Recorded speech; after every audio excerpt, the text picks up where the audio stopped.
Hello students, the topic that we will be looking at today is divide and conquer strategy. This technique is primarily used to solve multiple type of problems including some sorting algorithms, binary search, convex hull, finding maximum and minimum values. To begin with, let's try to define what exactly we understand by divide and conquer strategy. The idea here is to basically break down a large problem into smaller subproblems that are similar to the original problem, then recursively solve the subproblems and finally combine the solutions to solve the original problem. Because divide and conquer solves subproblems recursively, each subproblem must be smaller than the original problem and there must be a base case for subproblems. At each level of recursion, the following steps need to be applied. The paradigm, what we call as the paradigm of divide and conquer. One, we basically try to divide this problem. So you may use the word divide or split the problem. Let's assume that the size of the problem is n. So we have a problem of size n, and this problem will then be basically divided into a subproblems.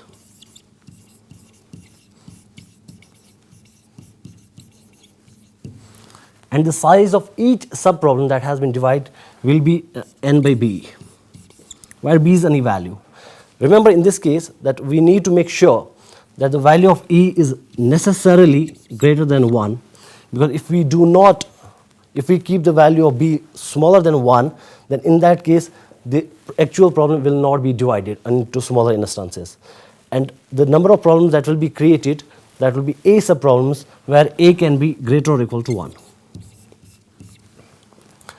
Once we have divided that problem of size n into a subproblems, what we try to do is that we try to solve these individual problems.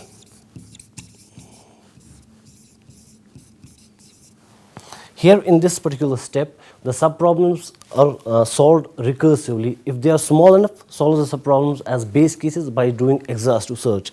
So let's take an instance, for example. This is my problem of size n. Using divide and conquer strategy, I'll try to divide this problem into smaller subproblems.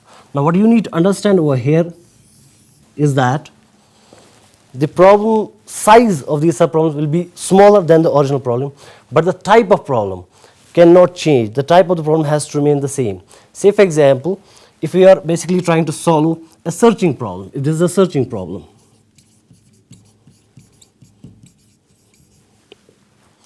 and let's suppose we are searching in an array of size 10.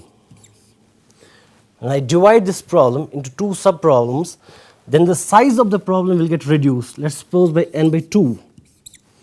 So each of the subproblem will be of size n by 2. That means we have 5 elements of array in this case and 5 elements here. But the fact is that even these subproblems, they are also of type searching.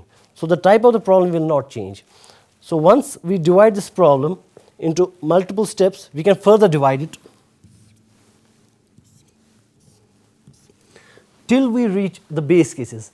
These base cases are basically then solvable using exhaustive search. Once we have completed this solution, we move to our third step, that's combine or merge. Now you remember in this case that there are some problems in algorithms that require this particular step of combining or merging. What is combining and merging? It's very simple. You have a bigger problem, you divide it into subproblems. You create smaller problems out of these. Now when you solve these smaller problems, then you try to combine the results back so that you get the original result, so that you get the original solution for the actual problem. Say for example, if we take the case of searching here. I'm taking the example of searching. In searching, the idea here is to basically look for a particular element. Now remember that if I found that element, I do not need to combine those results. I do not need to merge those results back because my job is done when I search a particular element.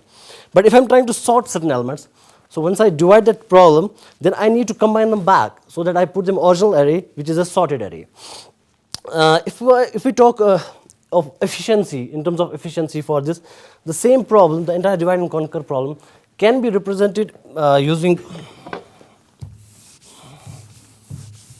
using the recurrence relations. Say for example t of n. Now remember in this case the t of n is the running time of the problem that we are trying to solve over here. So what we can say that a times, this is the number of subproblems that we are creating out of this original problem.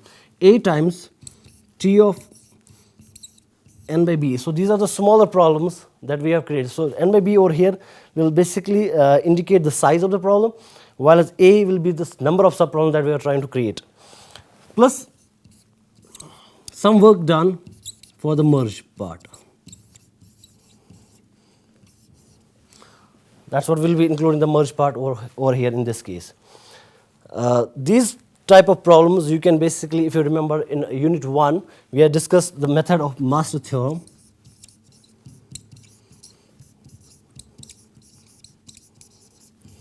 These type of problems can easily be solved using master theorem. So this is divide and conquer strategy. If I had to put the algorithm for this divide and conquer strategy, the algorithm will look like this. Let's have a look at the algorithm first. So if this is the function I am using for divide and conquer, and this is the problem that I am trying to solve using this particular strategy, what we will do is that we will first check the size of the problem. If my problem is small enough that it can be solved, then we will simply return the solution of this particular problem. So if the problem is small enough, just return the solution of the problem. But if the problem is not small enough, then we may need to basically divide it further into smaller instances so that we can solve those smaller instances. In case my problem is not small enough problem, then I'll be dividing my P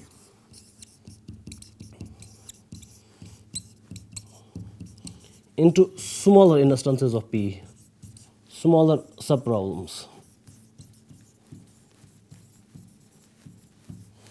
So let's call those subproblems as P1, P2, all the way up to the number of problems that we need to create.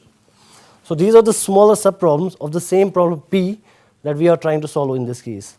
Now once we have divided this problem entire, we'll apply the whole operation again to these subproblems now in this case. So apply D and C to these subproblems in this case, to each subproblem.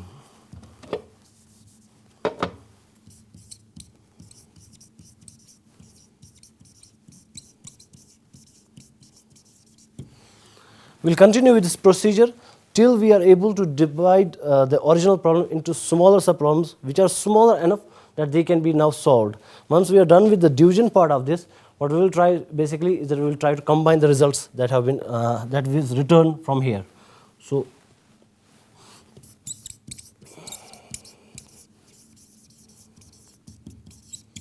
this is the combination part of this. Now remember in this case we are trying to perform 3 steps. Step 1 will be trying to divide the original problem into smaller subproblems. Once these problems are smaller enough, we will try to basically solve these smaller problems. And once we have solved those subproblems, then we will try to combine both all of those subproblems into the original solution of the problem.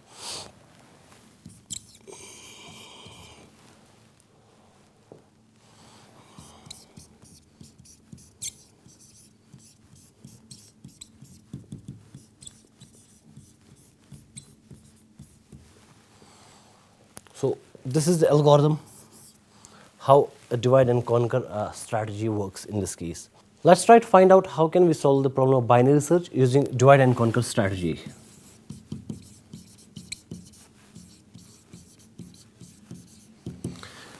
Before we actually try to solve this problem using divide and conquer strategy, let's try to understand what exactly the problem is. Given an array or a list of elements, we need to look for a certain element that we are trying to find.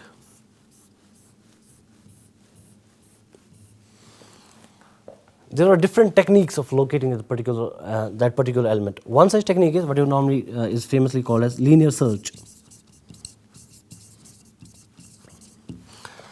Now let's assume we have an array of size 8.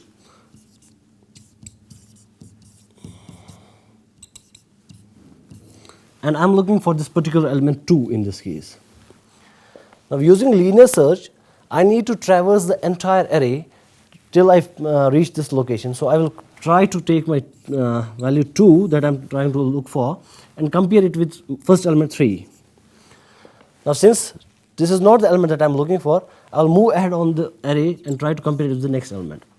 Using this strategy, I will traverse every single element of this array till I reach the 2. This is where the condition is satisfied and the element that we are trying to search for is returned. The problem with this approach is that if the size of that array that wherein we are looking for the element is very large, let's assume our n is equal to 1000 in this case, and let's assume the element that I am looking at is the 1000th element. So using linear search, I will have to traverse all those 1000 elements. That means the order of the complexity in this case will be order of n. We may sometimes get lucky and the element that we are trying to look for happens to be the first element only. That's the best case scenario. In best case scenario, if it's the best case scenario, then the complexity is order of 1. But if it's a worst case scenario, then you will have to traverse every single element before we actually reach the final element. How does the binary search work on the same type of problem? Binary search has a requirement that the array or the elements that you are trying to basically wherein you want to search, that array needs to be sorted. It has to be a sorted array in this case.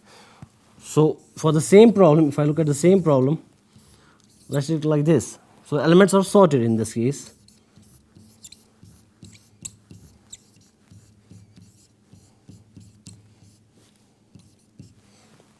In this case, and let's assume that we are looking for an element 15, which is here. The divide and conquer strategy tells me that the size of the problem is large in this case, right? So what we need to do in this case is that we will divide the problem into 2 halves. We divide the problem into 2 halves and then we try to search the element into each of these halves. So we try to search our element in this case or in this sub-problem. If the size of the problem is still large enough, then what we can do is that we can further divide these problems into smaller sub-problems.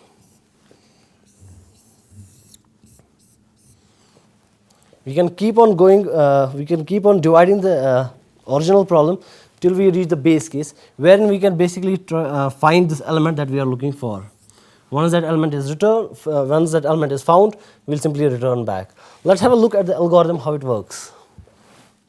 There are 2 methods with which we can basically implement our binary search. One is an iterative approach and another is a recursive approach. Remember these iterative approach and recursive approach. Iterative approach is runs with the help of a loop that exhausts all possible options till the job gets done, and the same set of instructions is repeatedly executed. In case of recursive, the function that you are using to execute the set of instructions is repeatedly calling itself. So if I check out the iterative version of this, so iterative algorithm in this case will be binary search. As the arguments, you will be passing the array wherein we are trying to look for the particular element and the value of that element that we are trying to search. So we have an array. Let's say the size of the array is an array of size n and the value that I am trying to search. Now in this case, this is the array in which we are trying to find this particular element, and this is the element that we are trying to locate. We will be using certain indices in this case. These indexes will be used as a pointers. They will point towards certain locations in that array. So the indexes that we will be using is low. We will simply initialize it to 0. We will be using a high index. It will be pointing towards n minus 1. And we will be using one more index, that's mid. I'll come back to this. Where do I use this mid? Now, remember these are the indices. We'll come to them. How do I use them? In my algorithm, what I do is that I run a loop. The idea of the loop is that I try to traverse all the possible elements that are there in my array. So this low, when I say it's pointing towards 0, that means if this is my array, it has multiple elements. Remember the size here, that's your the array size. Low is pointing towards the first element. That's where the 0 comes from. And my high is pointing towards the last element of the array. So once I start traversing, I'll keep a track of the elements that I have traversed by keeping them in the loop, comparing low with the high. So as long as my low is less or equal to high, I'll keep performing these operations. First thing I do is that I'll try to calculate my mid value over here. Now the mid value that you compute in this case is the half of your low and high. So what I will be doing is that my low plus my high, and I divide it by 2. You just need to remember that in these cases we take floor functions. In these cases, floor functions just basically round the number to the lowest closest smaller number to them. Once I compute my mid value, now remember this mid value is basically is an index. It's a pointer that's pointed to a particular location. I try to look at the value at this particular location. So for my array, now students, remember that the mid here is a pointer that's pointing towards a certain location. A of mid is the value that's at that particular location. I compare that value A of mid with my value that I am trying to search in this case. If my A of mid is greater than the value, if the value that's pointed to at by the mid index, if that value is greater than this value, then I need to understand that the element that I am trying to look for is in the left half of this. Because of that, I will try to reset my high to mid minus 1. And in case my A of mid is less than the value,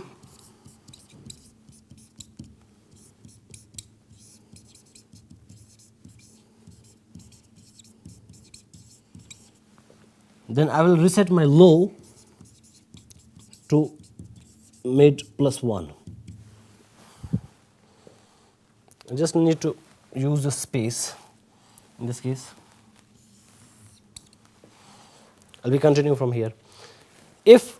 So I've basically checked for both the conditions. I've checked the condition, does the value that I'm trying to look for, does it belong to the left half of the subproblem, or is it on the right half? If it's on neither side, so if it's not on the left side or not on the right side, then there is the probability that I actually have found the element. And I will simply stop over here. In case, the second possibility in this case can be that the number that I am trying to look for is not present at all, it's not there. So in that case, once I come out of the loop, I will simply return not found. And we will exit. To understand this whole algorithm, let's take an example and try to analyze this whole algorithm using an example. So the number of elements in this particular array, we have 7 elements. So in this case, you can put it like this. Size of the array is 7. So this is my array A. There are certain elements that are present in this array, but remember those elements, that's very important in this case in binary search. In linear search, you do not need the elements to be sorted, but in case of binary search, these elements need to be sorted so that then only it can work properly. So let's suppose we have these elements 10, 15, 20, 25, 30, 40 and 50. Let's assume these are the elements. And in this case, let's say that I'm trying to look for this value 40. So the value that I'm trying to look for, I'm searching, is 40 in this case. So how do I start? I set these pointers, the low and the high pointers. So my low will point to the first position, my high will point to the last position. So low will be, okay, what are the indices of this array? This is index 0, this is index 1, this is index 2, this is index 3, this is index 4, index 5 and index 6. Remember, the indexing of an array starts with a 0 and it ends at n minus 1. So low is actually pointing to 0th position and my high is pointing to 6th position.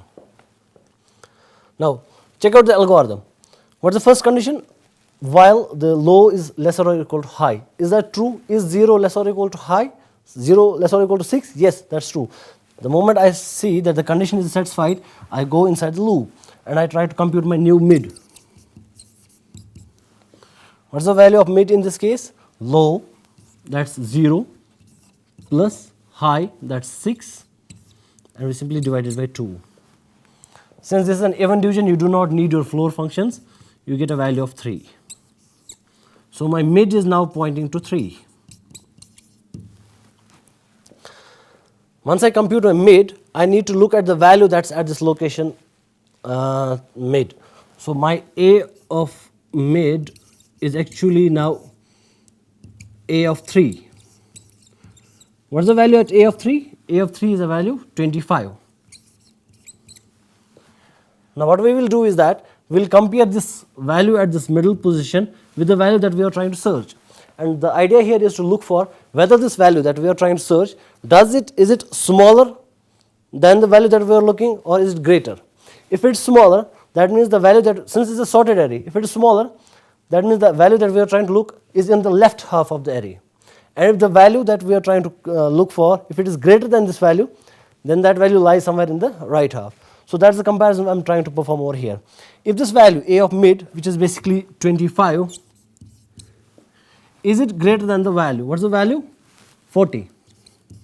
Since the condition is false, so it will skip this if statement, it will not go inside this if statement.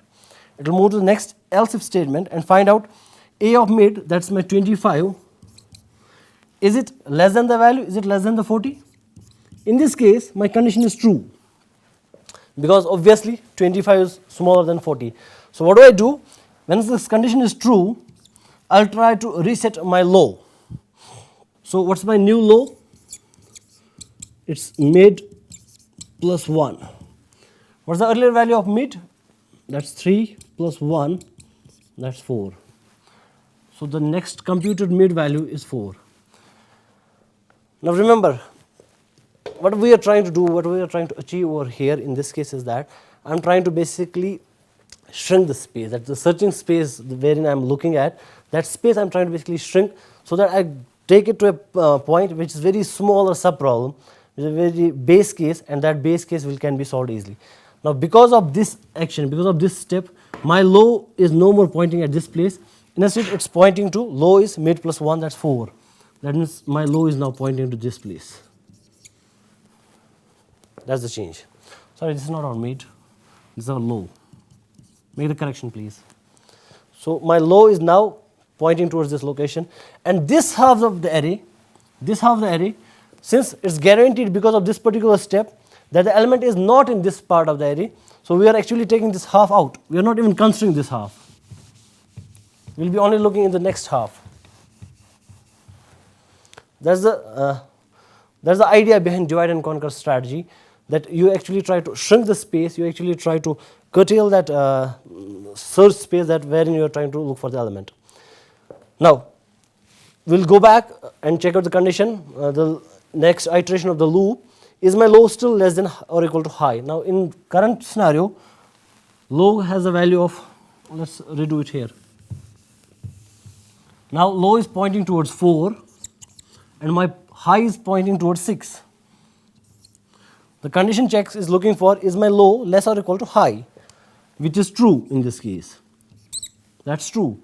So what I will do is that we will go inside the loop, compute the new value of mid in this case. What is the new value of mid? Mid will be current low plus current high divided by 2. Current low is my 4 plus current high is my 6, and I will simply divide it by 2. Again, it's evenly divisible, so we do not need the floor function. My new mid is 5 in this case. Once we compute the mid, we try to look at what exactly is this mid pointing to. What is the value that this mid is pointing to? So we try to look for A of 5. Now in this case, a of 5 is the value 40. Let's look at the algorithm in this case. Algorithm checks for the condition that if is this a of mid, that's 40, is it greater than the value? What's the value? Value we are looking for is 40. Is it greater than 40? No, it's not greater than 40. So we move to the next if statement. Next if statement is checking whether this a of mid is less than this value. So the next if statement will be, this is if, the next else if statement will be, is my 40 less than 40, which again is not true. We can find out, again it's not true in this case because 40 is not less than 40. Then there arises a situation wherein we simply return the mid. Return mid. Remember, the mid is at this point pointing to location 5. We simply return this mid because look over here. What's happening is that I'm trying to look for this value 40. I can see that the value 40 is not larger than the value 40 in location 5. Again, it's not smaller than this. Then there is only one possibility that it can be, is that it is the element that I'm trying to look for. So because of that, using that logic, we can say that we have found the element at position 5. Element found at position number 5. This is how exactly your binary search works. Just in case, let's take another possibility that the element that I was trying to look for, that does not belong to the array at all. In that case, what will happen is that my low, because I'm pushing it, my low will exceed the high, and because of that this condition will become false. Once this condition becomes false, I will simply return back element not found. Not found. Hope this example makes it very clear. The next step we will be trying to do is analyze the complexity of these binary search algorithms. To analyze the binary search algorithm, we need to recall that each comparison eliminates about half of the remaining items from consideration. What is the maximum number of comparisons this algorithm will require to check entire list? If we start with n elements, let's take a scenario wherein I have n number of elements. These are the n number of elements that I am trying to look for. This is a search domain where I am trying to look for my element. At each comparison, remember when I was trying to divide it using that mid pointer, at each this comparison, we try to divide this problem into two halves, each of size n by 2. This is the first comparison, remember that.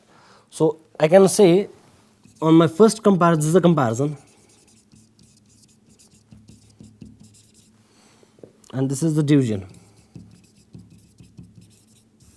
On my first comparison, I actually divide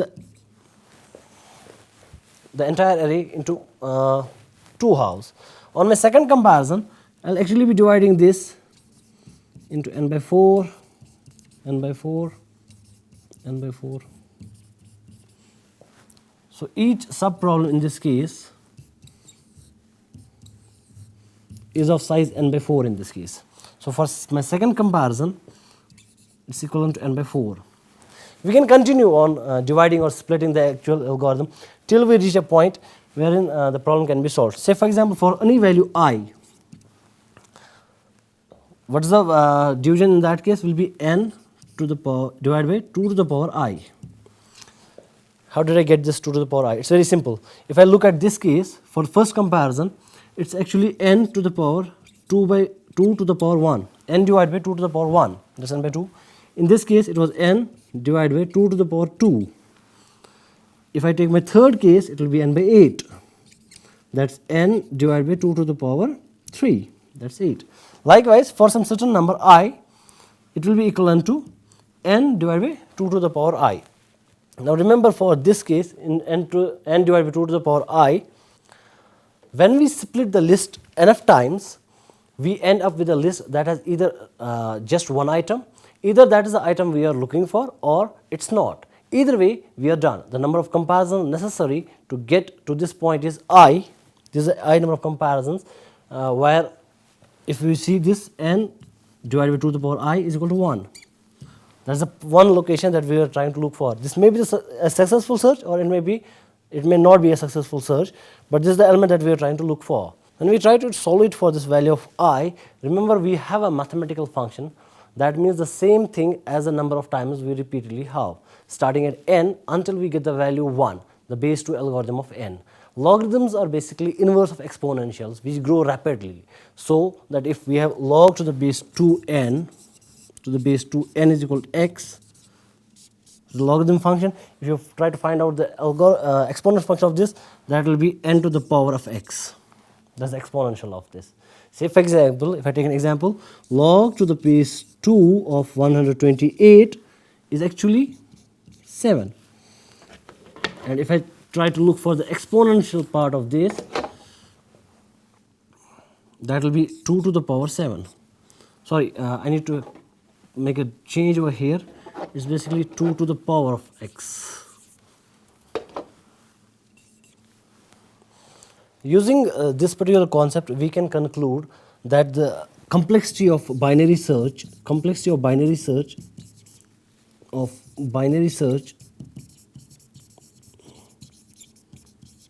is order of log n. Remember, you need to understand over here is that this complexity we are looking for is for worst case and the average case. In best case, the element will be the first element that we are trying to look for. That is the first middle element. Then the complexity will be of complexity order of 1. Hope you understand the concept.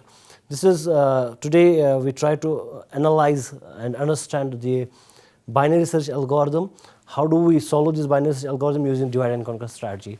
In the next lecture, we will be trying to solve the max-min problem using the same strategy, divide and conquer. We need to analyze, or we need to traverse through an array to look for the largest possible element and the smallest possible element that is present there in the array. Thank you very much.